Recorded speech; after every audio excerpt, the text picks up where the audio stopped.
the EWTN Global Catholic Radio Network presents Vatican Insider with Joan Lewis. Each week, Joan brings you news from inside the Vatican and the Church around the world, as well as interviews and answers to your questions. Now, here's the host of Vatican Insider, Joan Lewis. Greetings from Rome on this Palm Sunday weekend. Palm Sunday, the start of Holy Week, that extraordinarily solemn time of the year leading up to the Easter of the Resurrection. In the interview segment this weekend, I present part one of a special I've prepared on a piece of cloth linked to the resurrection, a piece of linen called the Shroud of Turin that many believe to be the cloth that wrapped the body of Christ in the tomb. I look at the shroud's journey from the Holy Land to Turin, Italy, and examine the findings of scientists who have studied the shroud for years in attempts to date it and link it to the burial of Jesus Christ. So stay tuned for that after the news report. And now the news highlights. Sunday, April 6th. This was a magnificent sunsplash day for the 20,000 faithful in St. Peter's Square for the Mass, concluding the weekend jubilee of the sick and healthcare workers. At the end of the Mass, Pope Francis appeared in the square to join the jubilarians, taking everyone by surprise, including the media and even, it seems, the Holy See press office. The Holy Father, arriving in a wheelchair, was assisted to the altar, where he gave his blessing and greeted the faithful, saying, "Have a good Sunday. Thank you very much." Francis was wearing a nasal cannula for oxygen. His appearance, the first since leaving Gemelli Hospital on Sunday, March 23rd, lasted about 5 to 6 minutes. Before going to St. Peter's Square, the Holy Father in the Basilica received the Sacrament of Reconciliation, spent time in prayer, and went through the Holy Door. Later, in the text Francis prepared for the Angelus, published in the Press Office Bulletin, he said that throughout his hospitalization and the past 15 days of convalescence in the Vatican, he has perceived, quote, "this finger of God and its benevolent caress. On this day of the Jubilee of the sick and healthcare workers, I ask the Lord that this caress of his love might reach those who suffer and encourage those who care for them." Additionally, he called on world leaders to invest in treatment and medical research so that healthcare systems might be inclusive and attentive to the poorest and most fragile. Monday, April 7th. Pope Francis sent his papal almoner, Cardinal Konrad Krajewski, to Ukraine with a gift of 4 ambulances, which will be used to save lives along the front lines of the war. It was U.S. Catholics from coast to coast who donated enough money to the Vatican's charity office to fund not 1, but 4 ambulances. On his 10th trip to Ukraine, the Cardinal drove one of the 4 ambulances, joined by 3 Ukrainian drivers, 2 of whom were priests. According to a CNS story, a number of priests who work with Cross Catholic Outreach met the Cardinal in late March. As its website says, Cross Catholic Outreach launched its ministry in 2001 to provide material and spiritual blessings to those in need around the world. Since then, thousands of lives and communities have been transformed by God working through its mission of mercy. And of course, the ambulances sent to Ukraine are part of that mission of mercy. Also Monday, Pope Francis sent a message to the 29th General Chapter of the Society of St. Francis de Sales, in which he encouraged Salesians to renew their passion for Christ and dedication to educate young people. He applauded their theme for the chapter, Salesians passionate about Jesus Christ and dedicated to the young.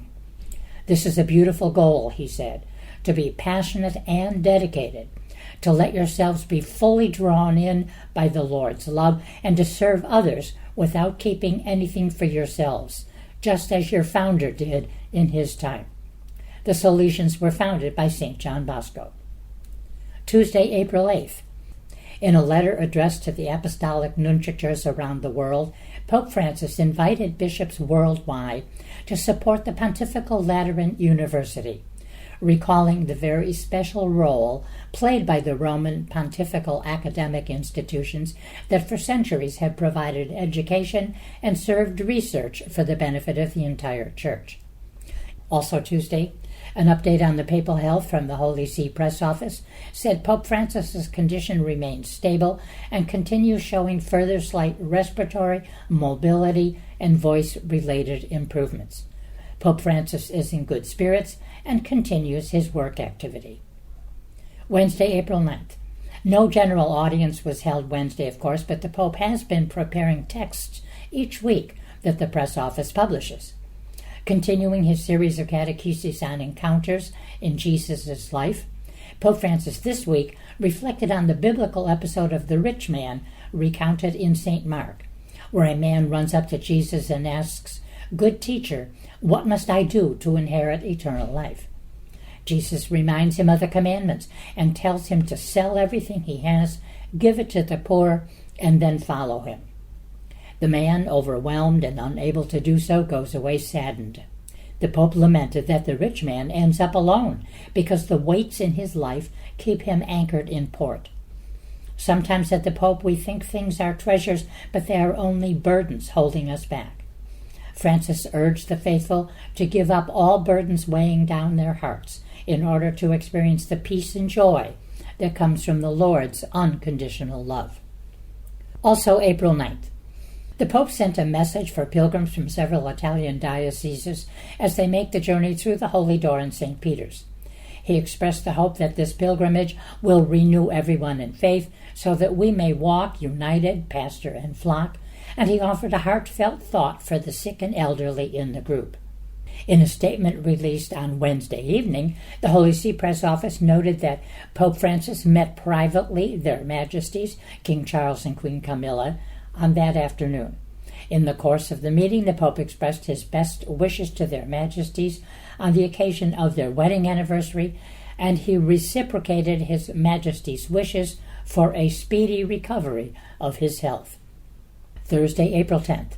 Just days after the unexpected appearance of the Holy Father in a wheelchair in St. Peter's Square for the Jubilee of the Sick, Pope Francis on Thursday once again spent some time in St. Peter's Basilica. He paused to pray at the tomb of St. Pius X, for whom he has always expressed a deep spiritual bond. Also Thursday, Pope Francis sent a telegram to the Archbishop of Santo Domingo, conveying his condolences for the over 200 victims killed in a nightclub in Santo Domingo when the roof collapsed. Friday, April 11th. The Holy See press office told journalists that Pope Francis continues to improve and requires less oxygenation, explaining that the Pope, by the way, was taking a walk on Thursday when he decided to go to St. Peter's Basilica to pray. Okay, just some of the news highlights of the week, but stay right here for my special entitled, Who is the Man of the Shroud? Part 1. Have a beautiful Palm Sunday.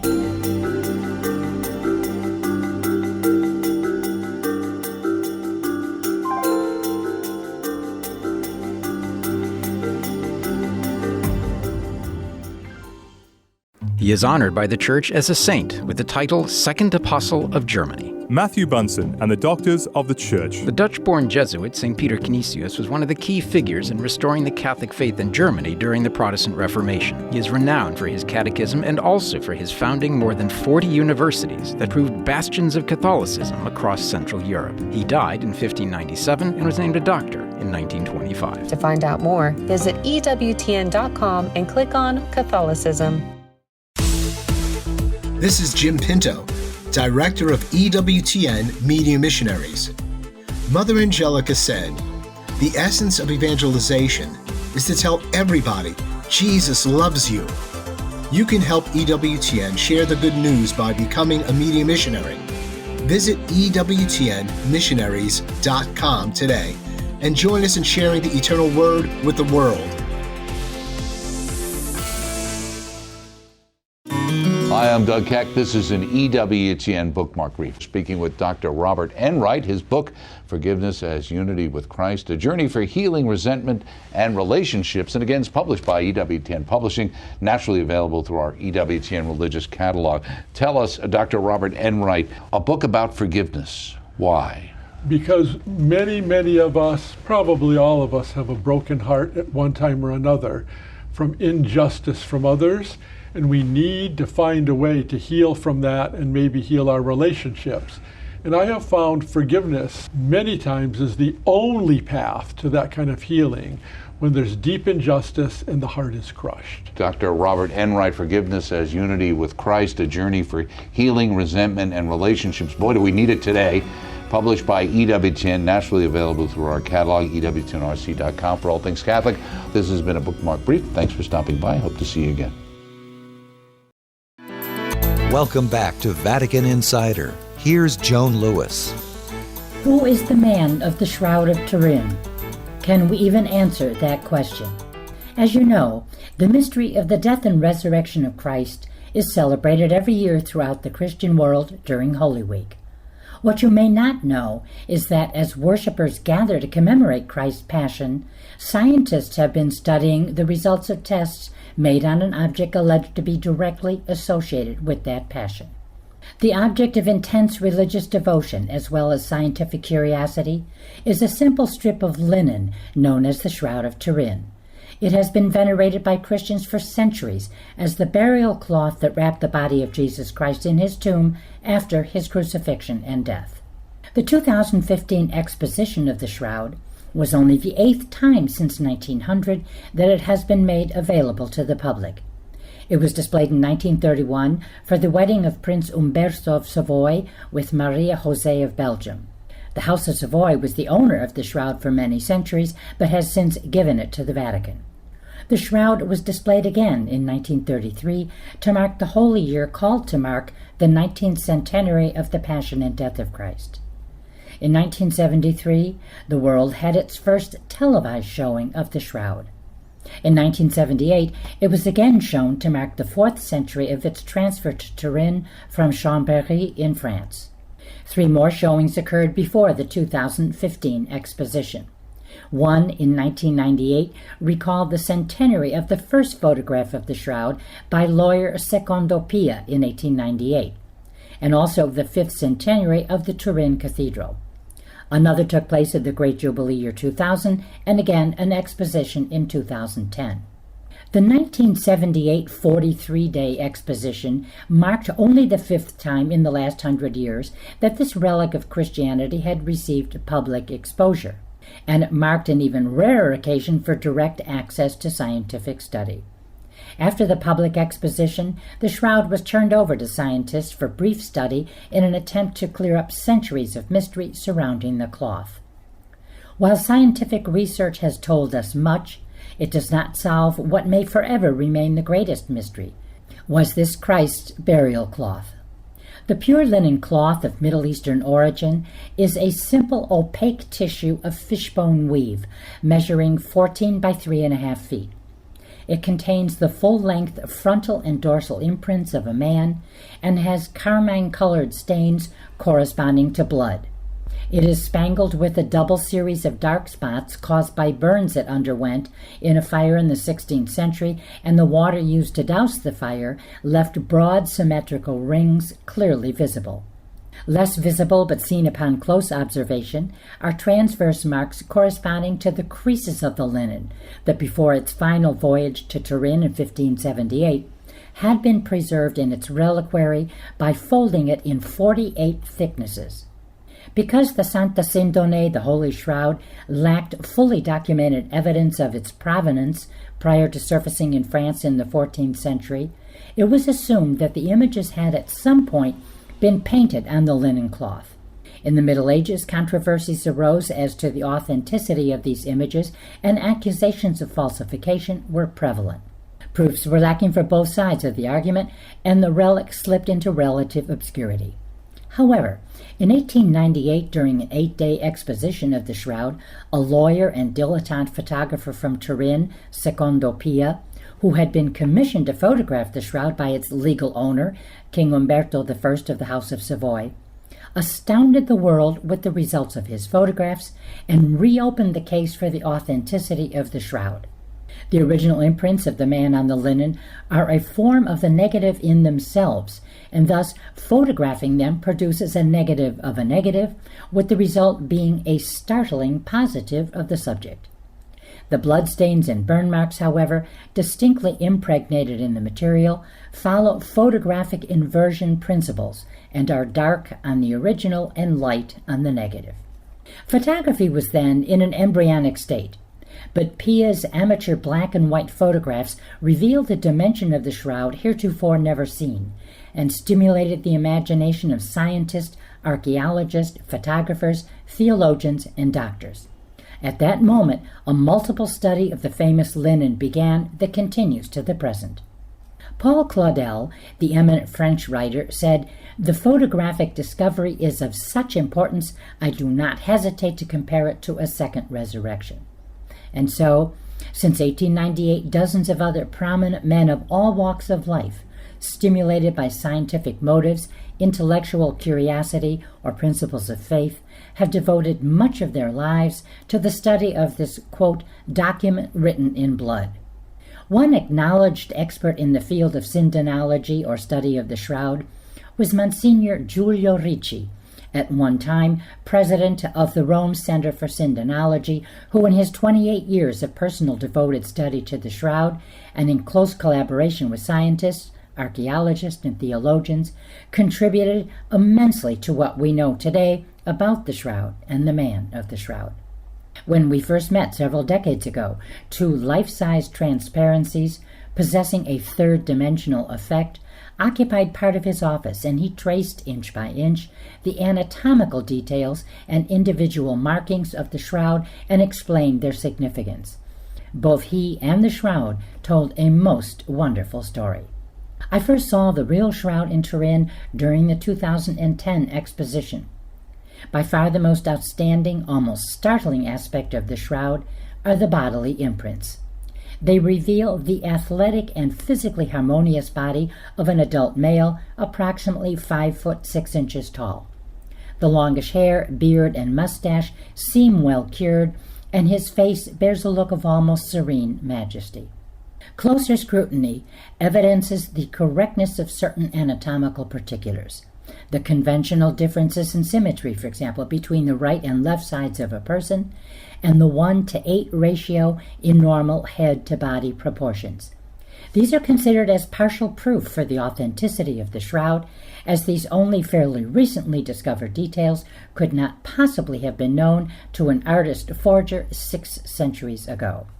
The late Monsignor Ricci claimed when we spoke that the man of the shroud was 5 foot 6 inches tall, basing this on archaeological proof of the average height of a Palestinian 2,000 years ago, as well as close studies made of the folds in the shroud.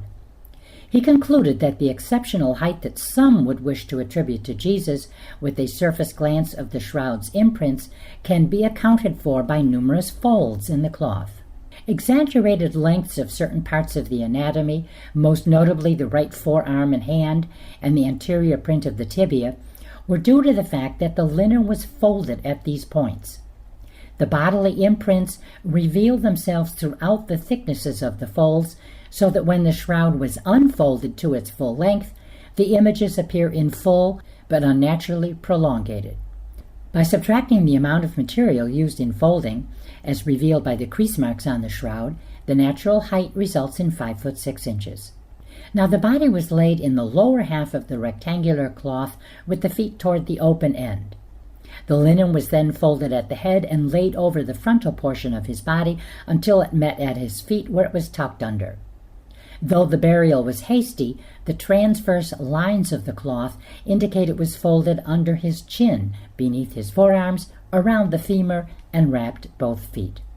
Although impressive, the bodily imprints do not tell the story of the passion and death of this man as vividly as do the carmine color stains.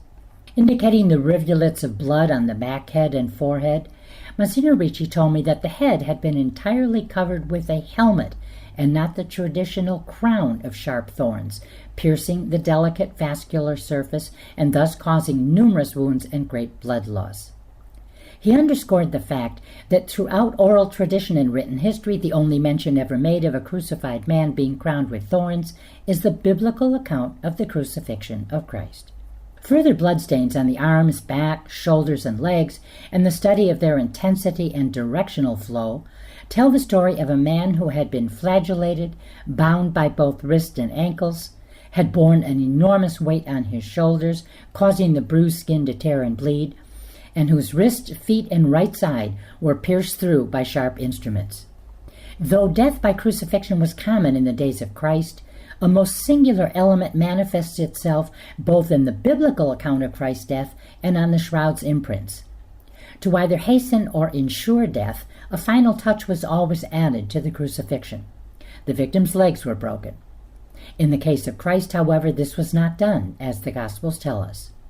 Instead, his side was pierced with a lance, as evidenced on the shroud by a complex of stains of deep red blood surrounded by a lighter serous liquid. It was, in fact, the scrutiny of the shroud's bloodstains, using the most sophisticated techniques and comparing the results with the biblical accounts of the death of Jesus, that convinced Monsignor Ricci and others that this was indeed the burial linen of Christ. The stains corroborate in a decisive manner the exegetical account of Christ's ordeal on Calvary. In addition, they support the biochemical laws of blood coagulation and the process of hemolysis and fibrinolysis, by which, within a given time span, blood is transferred onto a fabric when the fibrin, a white insoluble protein formed in the process of clotting, is half dissolved, neither before nor after. Too few hours of contact with the body would have prevented bloodstains from appearing. Too many hours of contact, through excessive softening of the fibrin, would have blurred the stains. Instead, the shroud presents bloodstains in perfect harmony with the laws of coagulation and with the precise time frame for transferring via homologous and fibrinolysis, a scientifically demonstrated period of 36 hours, which would correspond to the approximately 36 hours Jesus remained in the sepulchre between burial and his resurrection that first Easter Sunday. Experiments in this area have also been made by Professor Baima Bologna, a leading forensic expert, and Dr. Sebastiano Rodante, a pediatrician, and the results were published early in 1978. Their tests proved unquestionably that the presence of both aloes and myrrh on a fabric aided in bringing about the process of hemolysis and fibrinolysis. In the case of the shroud, the transfer of the bloodstains. Dozens more studies have been published in the intervening years by these men and many others. Monsignor Ricci, summarizing the shroud's distinct bloody testimony to the physical passion of the man of the shroud, excludes completely the theory that this linen is the result of a forger's brush, and the latest scientific evidence does not contradict this statement. The shroud is not a document of faith, he told me. It's a document of scientific research. It was necessary to go back and restudy biblical, apocryphal, patristic, archaeological, and historical sources, Jewish and Roman law, as well as that of other Middle Eastern peoples. Above all, it was necessary to undertake an accurate geometric and medico-legal examination of the imprints. Now, these multiple aspects of research into the problem of authenticity and identification of the man of the shroud posed a formidable challenge involving many nations. Foremost among these problems for Syndenologists, scholars of the shroud, was determining its provenance and its odyssey, concluding with its final resting place in the Guarini Chapel of St. John's Cathedral in Turin. Exact and detailed documentation of the shroud's history in the centuries immediately following the death of Christ is wanting due to historical and even juridical factors. The troubled history of Jerusalem in that period, the lack of freedom and expression enjoyed by Christians in that part of the world, and even the Jewish law that considered as unclean anything having to do with death, so that any violation of the tomb, such as taking of a shroud, even for a relic, was punishable by death. Thus, in this obscure period when the shroud's history seems untraceable, these voids in its odyssey can be accounted for if one considers the fear of contamination with death-related objects by the Jews, the hostility to the new Christians, and the onslaught of invasions and sacking by Vandals. So that, had the precious relic been preserved by Jesus' disciples, it would have been kept well hidden until safer conditions made it possible to openly expose and venerate the sacred object. In the first centuries after Christ, frequent indirect references to this burial linen were made, and only in the post-Constantine period was it named explicitly and displayed openly. Historical testimonials place it in Jerusalem prior to the 11th century. Towards 1005, it was transferred to Constantinople, and chronicles a century later ascribed it to its presence there when they recorded that Louis VII of France, on an official visit to that city in 1147, venerated the Holy Shroud. They also tell us that only 10 years later, in 1157, Abbot Nicholas Samurdsson, while making an inventory of the relics in Constantinople, included the Holy Shroud on his list. The first clear references to its presence there, in the monastery of St. Mary of Blachernae, were made by Robert de Clary, a knight from Picardy, who took part in the capture of Constantinople in 1204. As a spoil of war, the shroud was taken to France and kept first at Lire, where contemporary chronicles explicitly mention its regular expositions there. Its owner, Marguerite de Charny, made a gift of it in 1452 to the Duke of Savoy in Chambéry, where it remained until its transfer to Turin in 1578. It was in the chapel specifically built for the shroud by the Duke of Savoy that a fire broke out in 1532, and this relic was partially damaged when the heat caused the molten silver of the reliquary to penetrate and burn the fine linen. Nuns were ordered to repair the cloth, and their stitchwork could be seen for years. Now, this fire and subsequent repair work has a very important bearing on experiments that have been done to indicate the shroud's age.